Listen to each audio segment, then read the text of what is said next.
ላለፉት 30 ቀናት ወይም አንድ ወር ያክል ድምፁን አጥፍቶ የቆየው የየመኑ ሁቲ ያኔ ጥቅምት 7 2023 ሐማስ በእስራኤል ላይ ከፍተኛ ጥቃት ድንገተኛ ጥቃት ፈጽሞ ከዛም ወዲያውኑ እስራኤል በበቀል ወደ ጋዛ ወደ ፍልስጤም ምድር ገብታ ታላቅ ውድመት ስታደርስ ከፍልስጤማውያን ከሐማስ ጋር ያለውን ግንኙነት አጋርነት በመግለጽ በቀይ ባህር ዙሪያ ሲመላለሱ የነበሩና ከአሜሪካ ከእስራኤል ጋር ግንኙነት አላቸው ብሎ ያሰባቸውን ሁሉ በማውደም በማደባየት ሲፈጽም የቆየው እጅግ በጣም አደገኛ ተዋጊ ጥርሱን ነክሶ መሬት ቆንጥጦ ይዋጋል የሚባልለት ሁቲ አሁን ደግሞ በይፋ ለኢራን አጋርነቱን በማሳወቅ በአንድ ሳምንት ጊዜ ውስጥ ለሶስተኛ ጊዜ ሃይፐርሶኒክ ሚሳኤል በማስወንጨፍ ትክክለኛና አስፈላጊ ኢላማዬን መትቻለሁ በማለት በኩራት ተናግረዋል።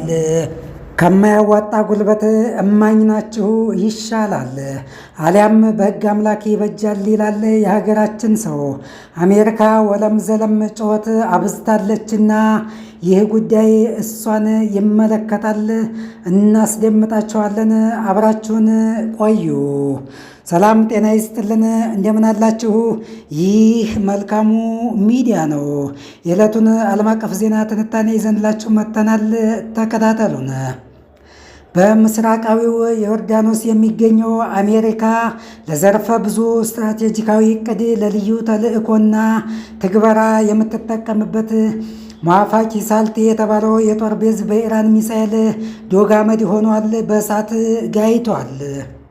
የአየር መከላከያ ስርዓቶች የአሜሪካም የሆነ የእስራኤል ጋሻዎች ከፋሪሳዊቷ ከአያቶላዋ ሀገረ ኢራን እያፏጩ ሽው እልም እያሉ ሲያሻቸው እንደ አንበሳ እያጓሩ አሊያም በለሆሳስ ድምፃቸውን አጥፍተው ሰማየ ሰማያቱን ሰነጣጥቀው ምድር ከሰማይ አደበላልቀው ኢላማቸውን ሲመቱ ጉልበትም ትጋትም ንቃትም ብቃትም በማጣት በአፍረት ዝምታ አንገታቸውን ራሳቸውን ቁልቁል ወደ መሬት ደፍተው አቀርቅረው እያሳለፉ በሽንፈት ሰይፍ እየተሰየፉ ይገኛሉ የአሜሪካና የእስራኤል የአየር መከላከያ ጋሻዎች።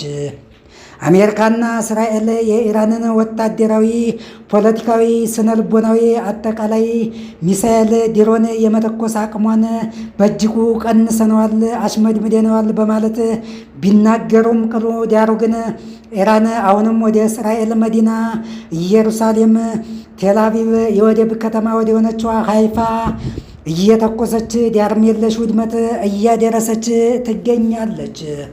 እንዲያውም ባይገርማችሁ አለች ኢራን እና አሜሪካ የአየር ላይ ጥቃታቸውን ለአንዴና ለመጨረሻ ጊዜ እርግፍ አድርገው ትተው የአየር ክልላችንን መሬታችንን ለቀው ካልወጡ እጅግ በጣም አስከፊ፣ ሰቅጣጭ፣ ዘግናኝ ቁሳዊ፣ ወታደራዊ፣ ሰዋዊ ኪሳራ እናደርስባቸዋለን። የእኛ የኢራናውያን አቅም ያለንን ዝግጁነት ፈጽሞ ማወቅ መገመት አይችሉምና ስትል አስጠንቅቃለች ቴህራን።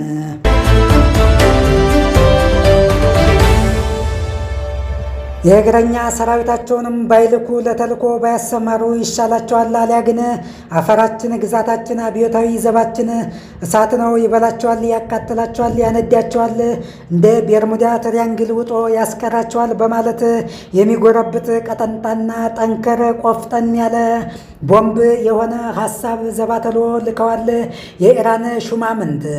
ባለፈው ሳምንት ዶናልድ ትራምፕ የአውሮፓ ሀገራት የሆርሙዝ ወሽመጥን ለማስከፈት ያግዙን፣ የባህር ኃይላቸውን ጦራቸውን በአስቸኳይ እያዋጡ ይላኩ ብለው ቢማጸኑም ብዙሃኑ የአውሮፓ ሀገራት ኔቶ ደግሞ ለግሞ ይሄ የእኛ ጦርነት አይደለም፣ ራሳቸው ዛው ጨርሶት በሚል መልስ ትራምፕን ኩምሽሽ አድርገዋቸው እንደነበረ የሚዘነጋ አይደለም። በዚህም የተነሳ በንዴት ጦፈው ታውት እንዲያውም እኮ ኔቶ ማለት የወረቀት ላይ አንበሳ፣ የወረቀት ላይ ነብር፣ በራሱ በሁለት እግሩ መቆም የማይችል ዳዴ የሚል ልፍስፍስ ነው። ታላቋ አሜሪካ እኛ አሜሪካውያን አውሮፓን በመላ በጠቅላላ ጀርመነኛና ጃፓነኛ ከመናገር ከቅኝ ግዛት ቀንበር ያላቀቅናቸው የታደግናቸው ጀግኖች ህዝቦች ነን በማለት በነገረ አርጩሜ ገርፈዋቸዋል።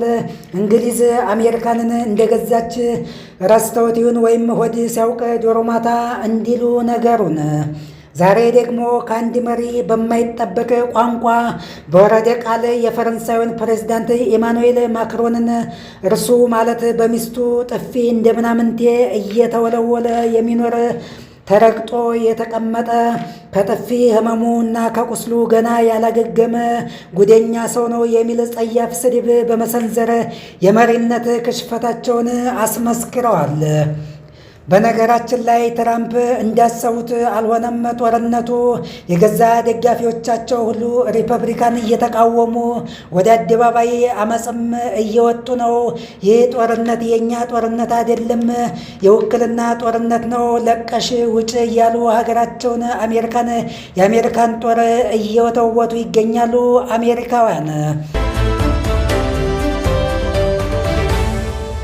በተጨማሪም ታላቁ የዓለም ንግድ ወዲያ ወዲህ የሚልበት የሚመላለስበትን የሆርሙዝ ወሽመጥን የባለቤትነት መብት በእርሷ እና በኦማን እጅ እንዲሆን አራጊ ፈጣሪ ፈላጭ ቆራጭ ሆነው መቀጠልም አጥብቃ ትፈልጋለች። ከዚህ ባሻገር ደግሞ አሜሪካና እስራኤል በፈለጉት ጊዜ እየተነሱ ዘው እያሉ ወደ ምድሯ እየገቡ ጥቃት እንደማይፈጽሙ ማረጋገጫ ከወዳጅ ሀገራትም ይሁን ከተባበሩት መንግስታት ድርጅት መተማመኛ ትፈልጋለችና ኢራን በቀላሉ እጅ የምትሰጥ ለሽምግልና፣ ለጦርነት፣ ለተኩስ አቁም የምትቀመጥም አይመስልም። አዝማሚያዋ በፍጹም ሸብረክ የምትል አቅሟ የሚደክም የሚዝል አልሆነምና ትራምፕም ነገሩን ሁሉ አይተውት የማያዋጣ ሆኗልና አሁን ብዙ መሪዎቿ እንሸማገል፣ ጦርነት እናቁም እያሉ በይፋም በሚስጥርም እየመከሩ እየዘከሩ ነውና ጦርነቱን በአጭር ጊዜ ውስጥ ከ2 እስከ 3 ሳምንት ባለው ጊዜ ውስጥ አቁመን እንወጣለን ብለዋል። ይህ ደግሞ የባህረ ሰላጤውን ሀገራት ወደፊት ዕጣ ፈንታቸውን እጅግ በጣም አደገኛ መጥፎ ያደርገዋል። በዚህ የተነሳም ምናልባት አሜሪካን ያመነ ጉም የዘገነ በሚል ብሂል ከአሜሪካ ጋር ያላቸውን ዲፕሎማሲያዊ፣ ኢኮኖሚያዊ፣ ፖለቲካዊ፣ ወታደራዊ ትብብራቸውን ሁሉ እርግፍ አድርገው ትተው ወደ ሌሎች ሀገራት ወደ እነ ሩሲያ፣ ቻይና የማዘንበል እድላቸው እጅግ በጣም የሰፋ ነው። ወደፊትም የሆነውን ሁሉ አብረን እናያለን። ለዛሬ ግን ያዝላችሁ ዓለም አቀፍ አጫጭር መረጃዎችን እዚህ ላይ እናበቃለን። አብራችሁን ስለቆያችሁ እጅግ በጣም እናመሰግናለን። ክብረት ይስጥልን። ሌላ ጊዜ በሌላ መረጃ ዳግመኛ እስከምንገናኝ መልካሙን ሁሉ እንመኝላችኋለን። መልካሙ ሚዲያ ታማኝ የመረጃ ምንጭ